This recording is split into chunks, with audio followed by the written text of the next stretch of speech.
பார்வையாளர் அனைவருக்கும் தமிழம் மலைவலியின் அன்பு வணக்கம். இன்று நாம் பார்க்க இருக்கின்ற தலைப்பு டிவிகே ஏஜெண்டுகளின் தீவிரமான களப்பணி என்பது குறித்து தான் நம்ம பேச இருக்கிறோம்.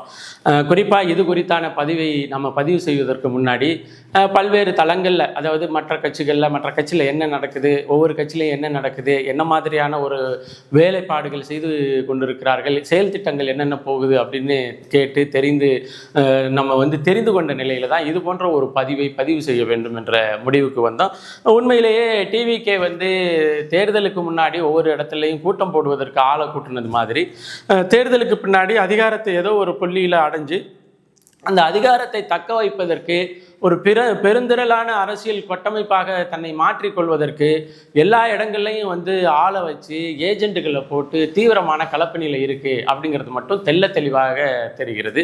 இதற்கிடையில் இன்னைக்கு காலையில் நம்ம தொகுதியை சேர்ந்த ஒரு தம்பி தொலைபேசியில் தொடர்பு கொண்டு, அண்ணன் இது மாதிரி நாளைக்கு கர்ம வீரர் காமராஜர் அவர்களுடைய பிறந்த நாள் வருது, நாம் காமராஜர் சிலைக்கு மாலை போட்டுட்டு பக்கத்தில் இருக்கிற ஒரு பள்ளிக்கூடத்துக்கு நம்மளால் உதவிகளை செய்வதற்கான வேலை திட்டங்களை நம்ம வச்சுருக்கோம், வந்துருங்க அப்படின்னு அழைச்சாரு. சரி, நாம் தமிழர் கட்சி தொடர்ச்சியாக இது போன்ற நிகழ்வுகளை செய்கின்றது தான், அதனால அதன் தொடர்ச்சியாக நினச்சிக்கிட்டே இருக்கும்போது தான் அடுத்த ஒரு செய்தி என்ன வருதுன்னா, தமிழ்நாடு பாடநூல் நிறுவனத்தினுடைய தலைவராக லயோலா மணி அவர்கள் நியமிக்கப்பட்டிருக்கிறார் அப்படிங்கிற ஒரு செய்தி நமக்கு வந்தது. உண்மையிலேயே கல்வி கண் திறந்த காமராஜர் தன்னோட வாழ்நாளில் எல்லாம் கல்விக்கு முக்கியத்துவம் கொடுத்து இந்த தமிழ் சமூகத்தை ஒரு அறிவு வளர்ச்சி உள்ள சமூகமாக மாற்றுவதற்கு அரும்பாடுபட்டு உழைத்தவர் என்பதன் அடிப்படையில் இந்த டிவிகே கவர்மெண்ட் உருவானதே காமராஜர் அவர்கள் கடந்த காலத்தில் செய்த அந்த அறிவு வளர்ச்சி பெற்ற சமூகமாக தமிழ் சமூகத்தை மாற்றுவதற்கு செய்த செயலில் நடந்த ஒரு பெரிய ஆபத்தாக நம்ம பார்க்கின்ற சூழலில் தான் டிவிகேயினுடைய கொள்கை பரப்பு செயலாளராக இருக்கின்ற லயோலா மணி அவர்கள் இந்த மாதிரி நியமிக்கப்பட்டிருக்கிறாரு. அவர் நியமிக்கப்பட்டதுக்கு நிறைய பேர் வாழ்த்து சொல்லியிருக்கிறாங்க. இது பனையூருக்கு நேரடியாக போக கஷ்டப்பட்டுட்டு அல்லது அச்சப்பட்டுட்டு அப்படி லயோலா வழியாக போகலாம் அப்படின்னு நினைக்கிறவங்க வாழ்த்து சொல்லலாம். நமக்கு பொறுத்தவரையிலையும் ஒரு சமூகம் அறிவு சமூகமாக மாறணும் அப்படின்னா அந்த அறிவு சமூகத்தினுடைய தெரிவு நிலை அது படிக்கின்ற அந்த பிள்ளைகள் படிக்கின்ற அந்த பாடப்புத்தகத்தில் இருக்குது. அப்போ அந்த பாடப்புத்தகங்கள் எந்த அளவுக்கு தரம் வாய்ந்ததாக இருக்க வேண்டும் என்ற அக்கறை உள்ளதன் அடிப்படையில் இது தமிழ் சமூகத்திற்கு இழைக்கப்பட்ட இன்னொரு சாபக்கேடு. மொத்தமாக டிவிகே கவர்மெண்ட்டில் எல்லா துறையும் கேவலமாக போயிட்டுருக்கு, அதில் கல்வித்துறை மட்டும் எப்படி இருக்கும் அப்படிங்கிற ஒரு கேள்வி இருக்குது. அதுலேயும் இப்போ தலைவராக நியமிக்கப்பட்டவர் யாருன்னா, இங்கிலீஷ் பேசும் வேணாண்டி, ஹிந்தி பேசும் வேணாண்டி, ஏன்னா கரகாட்டம் பாடிக்கிட்டு கரகாட்டம் ஆடிக்கிட்டு தமிழில் பாடண்டின்னு தமிழ் வளர்த்துருக்கிறார் எங்கள் கட்சியினுடைய தலைவர்னு டிவி டிபேட்டில், அதாவது ஒரு நேர்காணலில், டிவியா யூடியூப்லேயே ஏதோ ஒரு நேர்காணலில் பேச ஒரு அறிவார்ந்த பெருமகன். அதே போல் ஊருக்குள்ளே சேரிக்குள்ளே பிறக்க வேணும் அது மாதிரி ஏதோ ஒரு பிள்ளைன்னு அந்த பாட்டு வரும். அந்த பாட்டை எடுத்துக்காட்டி பாடிட்டு சேரிகள் குறித்தான விழிப்புணர்வையும் விடுதலையும் எங்கள் தலைவர் பாட்டிலே பாடி பேசியிருக்கிறாரு பாருங்க அப்படின்னு சொல்கிற அளவிற்கு மிகச்சிறந்த அறிவாளி அவர் தெரிவு செய்யப்பட்டிருக்கிறாரு. இந்த நிலையில் நம்ம காமராஜருக்கு பிறந்த நாள் நிகழ்வு எடுத்தா என்ன, எடுக்க வேண்டாம் என்ன அப்படிங்கிற ஒரு குழப்பம் இருந்தாலும் நம்மளுடைய பிறவி கடனை நம்ம செய்துட்டு போயிட்டே இருப்போம் அப்படிங்கிறது தான். இப்போ நாம் பேச வந்தது என்னென்னா, இந்த ஏஜெண்டுகள் வைத்து வேலை செய்கிற டிவிகே என்னென்ன மாதிரியான வேலைகளை செய்யுது, என்னென்ன கட்சிகளில் செய்யுது அப்படிங்கிறது குறித்து நம்ம விழிப்புணர்வாக இருக்க வேண்டிய அவசியம் இருக்குது. நீங்கள் உடனே ஏஜெண்டுன்னு நீங்கள் வேறு இதெல்லாம் யோசிக்காதீங்க. நான் சொல்கிறது நேரடியாக ஏஜெண்ட் வேலை பார்க்குறவங்கள நான் சொல்லிகிட்டு இருக்கிறேன். இப்போ பார்த்தீங்கன்னா, தமிழக வெற்றி கழகம் 108 இடங்களை கைப்பற்றி அதன் பிறகு IUMLA, அப்புறம் விடுதலை சிறுத்தைகள், அப்புறம் இந்த கம்யூனிஸ்ட் கட்சி, காங்கிரஸ் கட்சி, இவங்க எல்லாருடைய கூட்டுறதுலேயும் தமிழக அரசினுடைய அதிகாரத்தை பெற்றுக்கொண்டது. அதன் பிறகு அதிமுகவிலேருந்து ஒரு 22 பேர் அங்கிட்டு இங்கிட்டும் போனாங்கன்னு சொல்லிட்டு ஒரு ஓட்டெடுப்பு நிகழ்ச்சி நடத்தி அந்த ஓட்டெடுப்பு நிகழ்ச்சியில் 122 வாக்குகளை பெற்று, அதாவது இந்த கூட்டணியை தாண்டிய வாக்குகளை பெற்று தன்னுடைய பெரும்பான்மை நிரூபிக்கப்பட்டது என்று சொன்னது. அதன் பிறகு பார்த்தீங்கன்னா, எப்போ அதிமுகவிலிருந்து பிரிஞ்சு போய் டிவிகேவுக்கு நாங்கள் வாக்கு செலுத்துகிறோம் அப்படிங்கிற அணி பிரிஞ்சு போனது செல்லாது அப்படிங்கிறதன் அடிப்படையில் என்ன நடந்திருக்கு அப்படின்னு சொன்னால் அதற்கு ஒரு ஏஜெண்ட்டை வந்து டிவிக்கு போடுது. என்ன போடுதுன்னா, சரி நீங்கள் எம்எல்ஏவாக நின்று ஜெயிச்சதுக்கு எவ்வளோ காசு செலவு பண்ணியிருக்கிறீங்களோ அந்த காசை நாங்கள் கொடுத்துட்றோம். நீங்கள் எம்எல்ஏவாக வந்து நிற்கிற அந்த தொகுதியில் வந்து ராஜினாமா பண்ணுங்கள். ராஜினாமா பண்ண பிறகு அந்த ராஜினாமா பண்ண பிறகு நடக்க போகிற அந்த தொகுதி தேர்தலில் மறுபடியும் உங்களே நாங்கள் நிறுத்துகிறோம். நீங்கள் வந்து ராஜினாமா பண்ணிவிட்டு எங்கள் கட்சியில் வந்து சேர்ந்துக்கங்க, அந்த தொகுதியில் நீங்களே நில்லுங்க, மறுபடியும் நீங்களே வெல்வதற்கான எல்லா வேலையும் செய்கிறேன், நானே வந்து நேரடியாக அந்த தொகுதியில் பிரச்சாரம் பண்ணுறேன், அதனால் நீங்கள் உறுதியாக வெல்லுவீங்க, வென்ற பிறகு நீங்கள் இந்த அமைச்சரவையில் நீங்கள் ஒரு அமைச்சராக சேர்த்துக்கொள்ளப்படுவீர்கள் என்று ஒரு அதிமுகவில் இருக்கிற எல்லார்கிட்டையும் ஒரு ஏஜென்ட் மூலமாக வச்சு அன்றைக்கி அந்த வேலையை முடிச்சிருக்கு. கிட்டத்தட்ட ஒரு 7 சட்டமன்ற தொகுதி இது உறுப்பினர் வந்து தன்னுடைய அதிமுகவை சேர்ந்து 7 சட்டமன்ற தொகுதி உறுப்பினர்கள் அப்படின்னு நினைக்கிறேன். அப்புறம் மதிமுகவிலேருந்து ஒருத்தர் அப்படின்னு நினைக்கிறேன். அது மாதிரி ஆட்கள் வந்து ராஜினாமா பண்ணியிருக்கிறாங்க.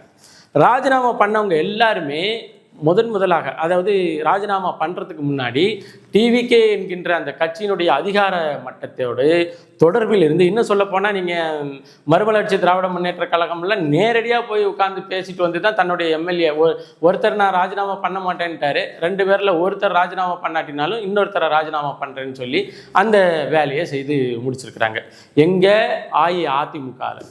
அதன் பிறகு பார்த்தீங்கன்னா திராவிட முன்னேற்ற கழகத்திலையும் யாரெல்லாம் அதிருப்தியில்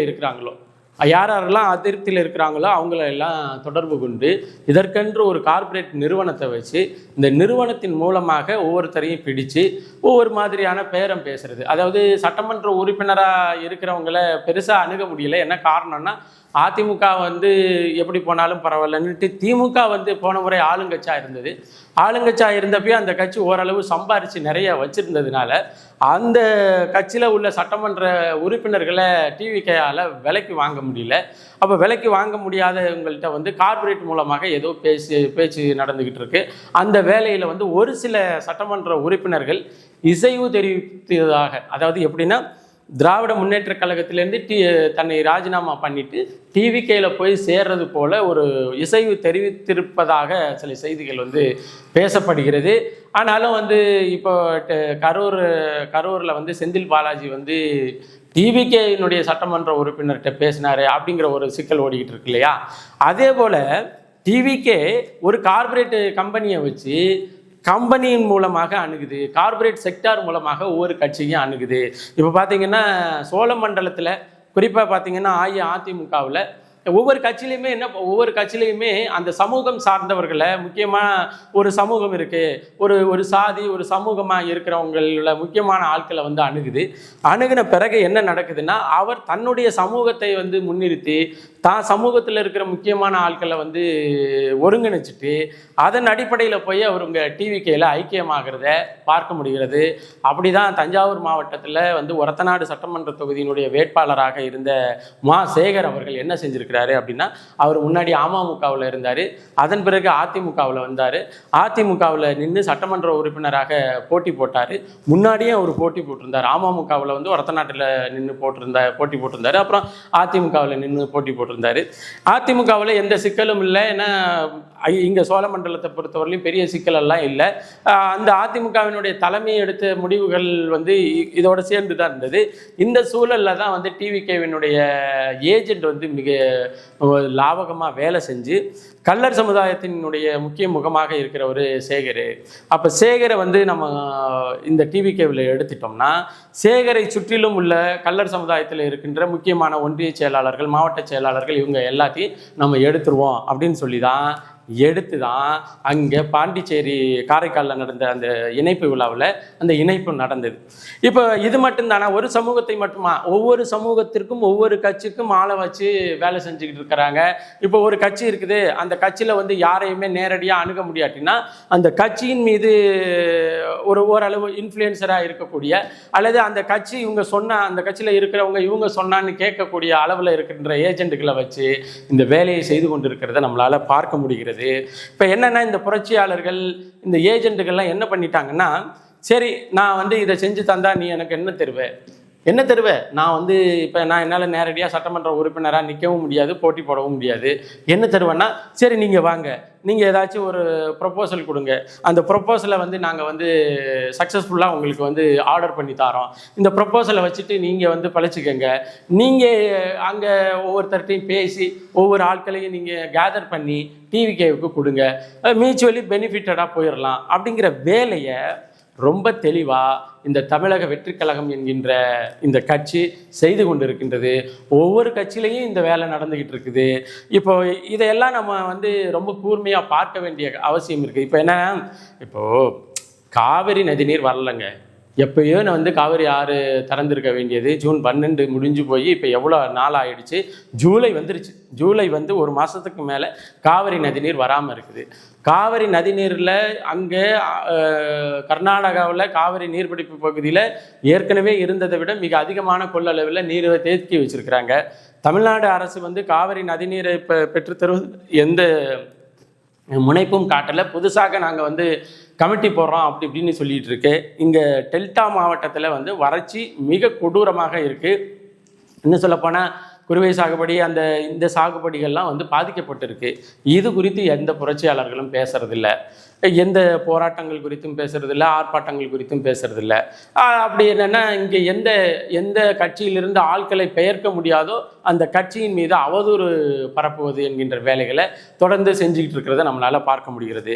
அதே போல் இந்த அரசு வந்து தன்னுடைய வருவாயினுடைய மூலங்களாக மிகச்சரியாக செஞ்சது வந்து ரெண்டு தான். ஒன்று, சாராய பொருளாதாரம். டாஸ்மார்க்கை எந்த அளவுக்கு விரிவுபடுத்த முடியுமோ அந்த அளவுக்கு விரிவுபடுத்தி எந்த அளவுக்கு நம்ம சுரண்ட முடியுமோ அந்த அளவுக்கு சுரண்டிடலாம் அப்படிங்கிறதுல ரொம்ப தெளிவாக இருக்குது. இரண்டாவது செக்டர் என்னன்னா, கனிம வளங்களினுடைய கொள்ளையடித்தல், கனிம வளங்களை கொள்ளையடித்தல்.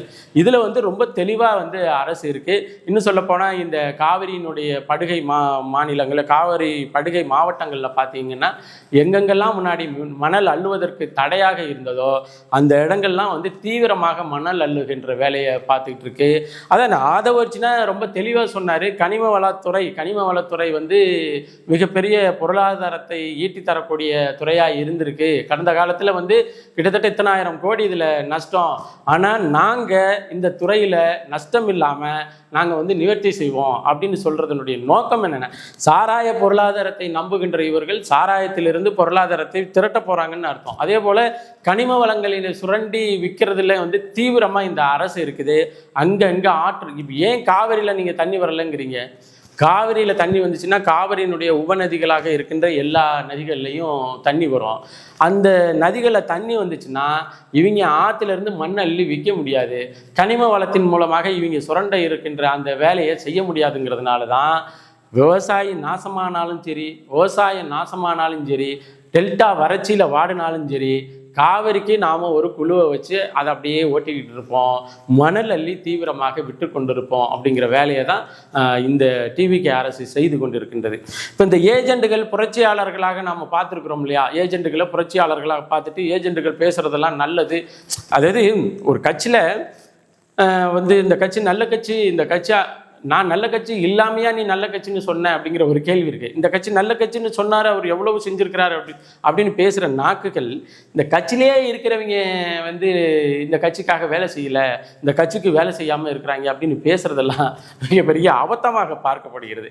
இப்போ சரி, அதெல்லாம் விட்டுடுவோம். இப்போ இந்த கட்சி எந்த கட்சின்னு இல்லை, எல்லா கட்சியிலையும் தமிழக வெற்றிக் கழகம் அந்தந்த சமூகம் வாரியாக, அந்தந்த செக்டார் வாரியாக, அந்தந்த தேவையின் அடிப்படை வாரியாக ஏஜெண்டுகளை வைத்து வேலை செய்து கொண்டிருக்கின்றது. ஒவ்வொரு ஊர்லேயும் ஏஜெண்டுகளை, ஒவ்வொரு ஒன்றியம் வாயிலாக, ஒவ்வொரு மாவட்டம் வாரியாக, ஒவ்வொரு பாராளுமன்றம் வாரியாக ஏஜெண்டுகளை வைத்து அந்தந்த ஊரில் இருக்கிற அந்தந்த மாவட்ட தொகுதி அந்த பாராளுமன்ற ஏரியா, அதாவது எல்லைக்கு உட்பட்டவர்களில் பேசி தமிழக வெற்றிக் கழகத்தில் இணைக்கின்ற போக்கை ஏஜெண்டுக்கு மூலமாக செய்து கொண்டிருக்கின்றது.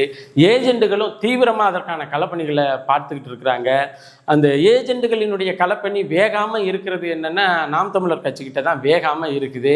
அதுலேயும் வந்து அந்த காரணம், இந்த காரணம், வந்த காரணம், கைவிழுக்கின காரணம், கட்டிப்பிடிச்ச காரணம், இது என்ன சொல்கிறது, கல்யாணத்தில் பார்த்துக்கிட்டு மூஞ்சியை சுளிக்காமல் வந்த காரணம், இந்த காரணத்தெல்லாம் காமிச்சு நம்ம வந்து இந்த வேலையை முடிச்சிடலாம் அப்படின்னு எல்லாம் பார்க்குறாங்க. நிறைய பேர் பார்த்துக்கிட்டு இருக்கிறாங்க.